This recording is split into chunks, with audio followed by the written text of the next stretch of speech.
will be doing a floral painting, an acrylic painting. I'm going to do it in a little heavier paint, almost as if I was painting on a canvas. This is paper, watercolor paper, but I usually paint with washes and thinner paint on watercolor paper, but today I'm going to do the process in more of an opaque kind of painting where you're using heavier application of paint. I've got manganese blue, I've got ultramarine, I've got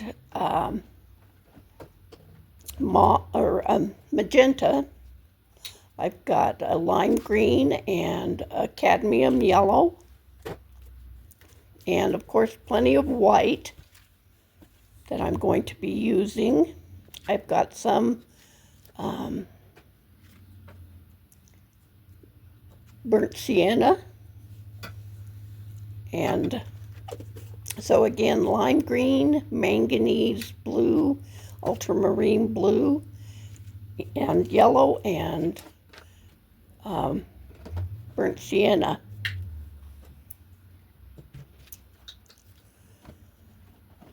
When I do a painting, many times I paint directly from just looking and being inspired by the vase of flowers. Today I do have the vase of flowers in front of me. I'm going to put the picture up in the right-hand corner. I will be sketching with a pencil. I don't always sketch. Sometimes I just directly paint from looking at the vase of flowers or the photograph or whatever. But today I'm going to sort of study the vase of flowers, the placement of each flower, the energy that I feel, what's the main thrust of the painting. Do I want to sort of capitalize on those reddish pink flowers in the foreground, or the, I don't know if you'd call it foreground, but in front? I'm thinking that that is a focal point for sure, just because of the reddish magenta color. I would say 4 different big shapes. I'm studying those different types of flowers that have made 4 different big shapes. And of course then the big shapes of the green, the foliage. I'm considering the background a little bit, but I'm going to be using some blue in the background. And blue's good to represent light and sky, and so the blue in the background always feels good because your cooler colors usually recede and your warmer colors come forward.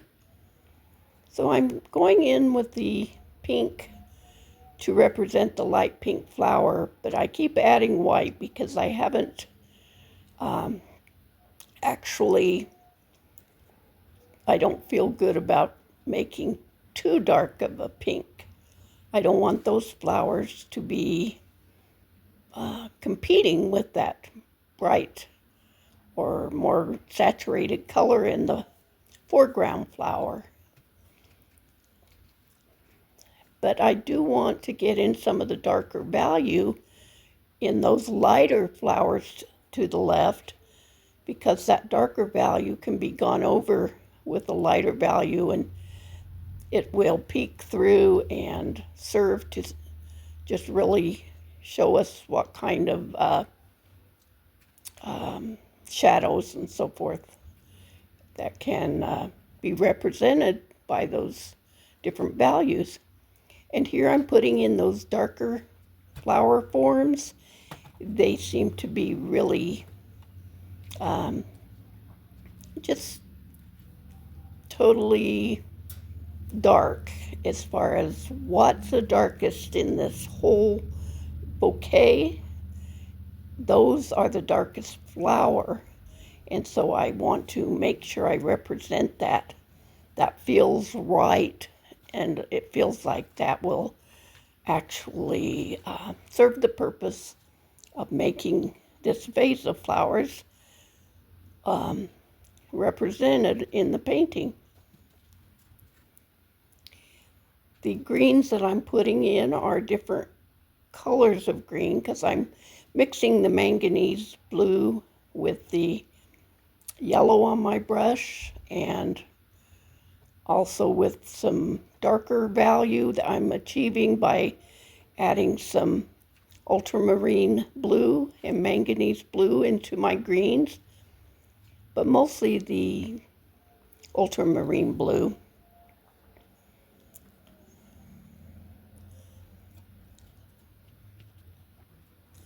So I'm putting in the shapes of the foliage and dragging my color together. I don't clean my brush a lot from one color to the next. I try and blend on the page whatever seems right in the moment. And so I'm capitalizing on these shapes that I see in the vase of flowers. This is kind of funny because I completely forgot to leave space to put the bright magenta flowers in the foreground. And so I'm going to, as you'll see a little bit later here, I'm going to go right over some of that yellow, the greenish yellow flower forms, and put in those magenta colored flowers. Now I'm getting the vase in with a different blue. Well, different in the sense I'm not dragging a lot of green into the vase yet. I'm using the different blue so that I can make sure the vase doesn't sort of blend into the foliage, but I want it to be separate and look like a different color. So I'm putting a white with my manganese blue and keeping the vase more blue than green, even though I will work in some green because of the shadow or the reflection. And some of each color will be sort of drug into the vase to represent those reflections and then create harmony also. Okay. I'm continuing to work with the different greens and making sure I don't lose the shapes of the foliage. And I want to see a natural look, and so I'm not over painting. I'm leaving some white, and even though I'm not really using the white of the paper so much because of the thicker paint, I'm still, you can see me here putting in the flower that I had forgot to leave space for, which that's a great thing about acrylic paint. You can just go right over it, especially if it's a lighter color. And it picks up some of this greenish blue in the flower next to it. Not blue, but greenish yellow in the flower next to it, and makes interesting peachy color in a sense. I'm not too worried about keeping strictly to a certain type of flower or a certain color, but experimenting and somewhat exploiting color. You'll see me go into the little magenta flowers, and I'm going to add some orange in there. At the end, I decide that orange is going to be something that will really bring those flowers forward and make them sparkle. So the little bit of peachy color I've got on my brush with some of those greens and blue that I have on my brush with quite a bit of white will give me that tone that I was putting in that was a little bit gray-like in the vase, a kind of a, not a turquoise, what am I saying, a lavender. Now I'm putting in a brand new color that I haven't used in this painting, and that's the burnt sienna. And I like to do that when I'm really trying to pop the subject matter forward.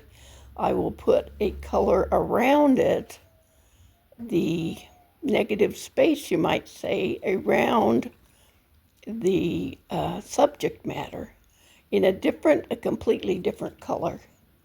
And so that's what I'm doing with that burnt sienna toward the left side of the painting. Or lilac, and putting in a very light lavender and lilac color. And my brush has some of the magenta on it, which sort of streaks through, and I even continue to put that in the background on the left-hand side. And now I'm putting in a dark area that would represent some shadow that's being cast, and that gives some weight to our vase, and indicating with a change of value, I'm indicating now a table that the vase is setting on.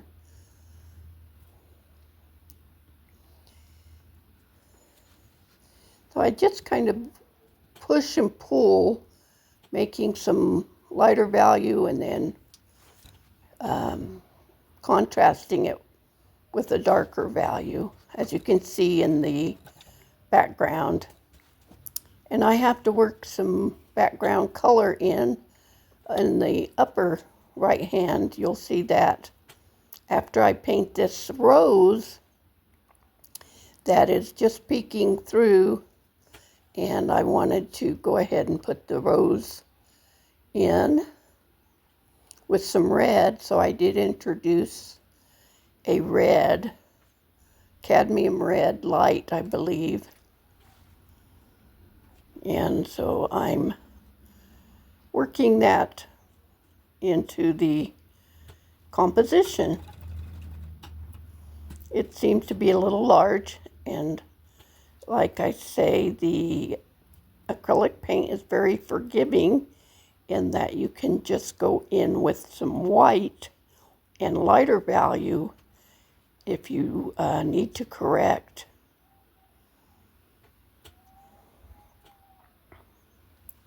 I stay loose because that seems most natural, and the light that's achieved, the I guess you could say the weight of the flowers is achieved by leaving some loose, unpainted area. You can see how that's achieved almost like a watercolor, but at the same time, I'm taking advantage of the fact that the paint can be applied heavier than you would with a watercolor or a traditional watercolor. I'm going in with a lot of white. Again, very loose and messy like, because I really do want those flowers to be represented, and the statement that they're making is that we are a very light value, a very delicate flower.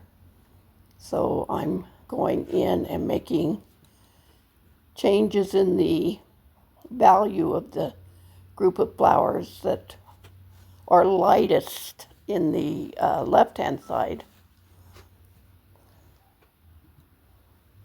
They contrast nicely with those really dark forms.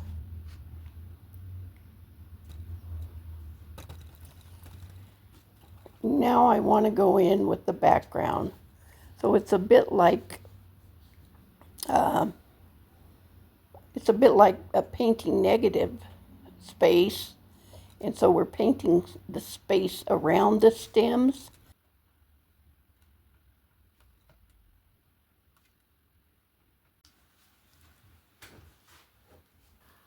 You'll see me continue to put this background in around each little stem. Many times I'll paint the background first and then just go over it. But either way, the painting of negative space is usually a fun part of painting and doing the detail work. It just sort of completes the painting, gives you a good feeling as you paint. And so the process is enjoyable.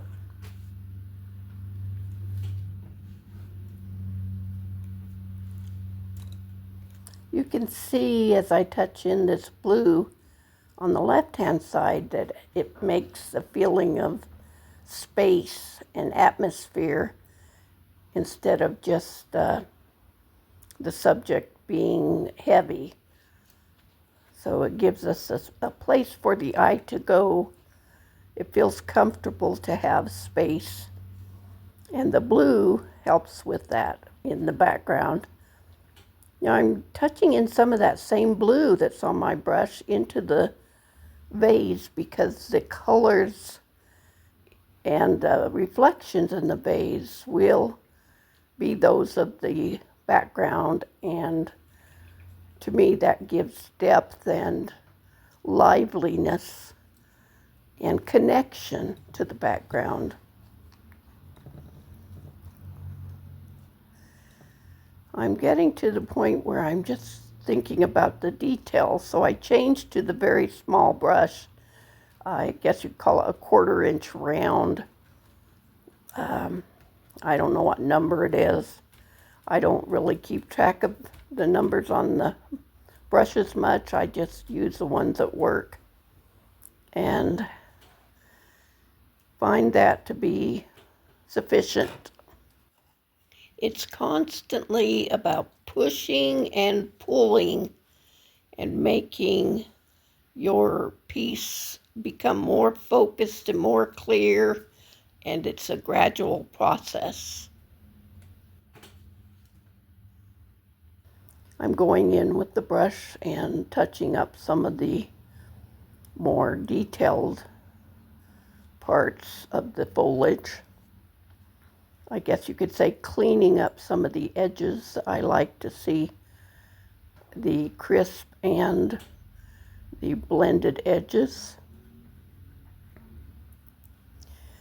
Making value change, kind of experimenting and discovering as I go and how the different greens and values work together. Using white to lighten and make a lighter value green as I work it into the foliage. Again, just trying to see what looks good. And I'm correcting with this white, very white green, I guess you could say a very light green that covers the red, and I'm adjusting the shape of the flower.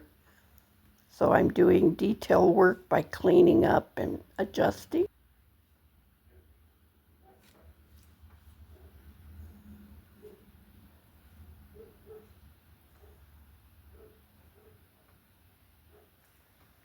These last stages of a painting are a time in which you can just kind of relax and like make edges clearer or put in some of the details in the flowers.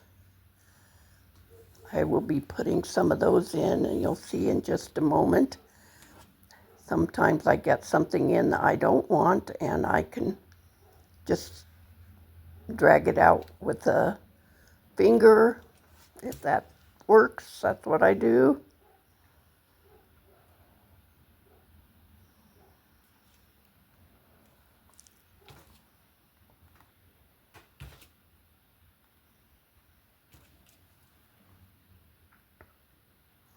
Yeah, painting, acrylic painting is a lot of experimentation for me.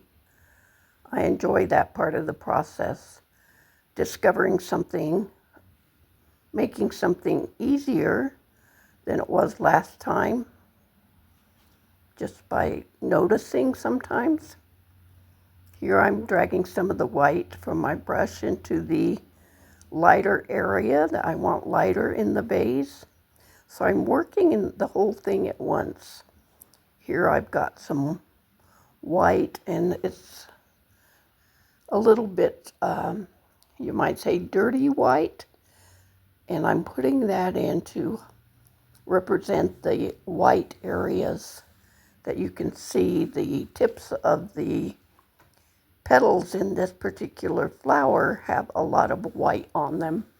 I don't want to labor the white. I don't want to take a brush and make a perfect tip to each flower. Instead, I want the feeling of the flower.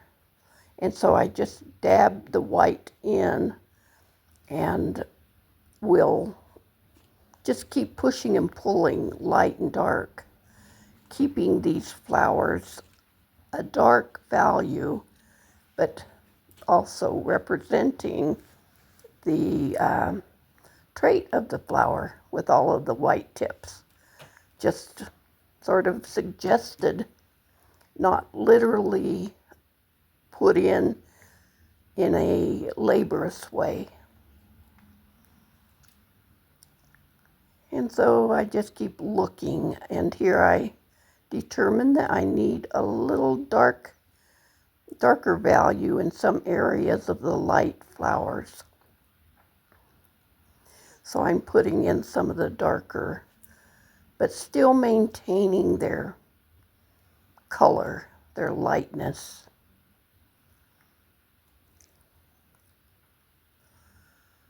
I'm now going in just with the tip of my brush and putting in the little stamen, little parts of the flower in the middle of each flower. And I really don't care where the middle is. I just indicate these little tiny specks, and the viewer is the one that decides if they're looking at a flower and what kind it is. Maybe it feels like a certain kind, and that's mainly what I'm trying to achieve.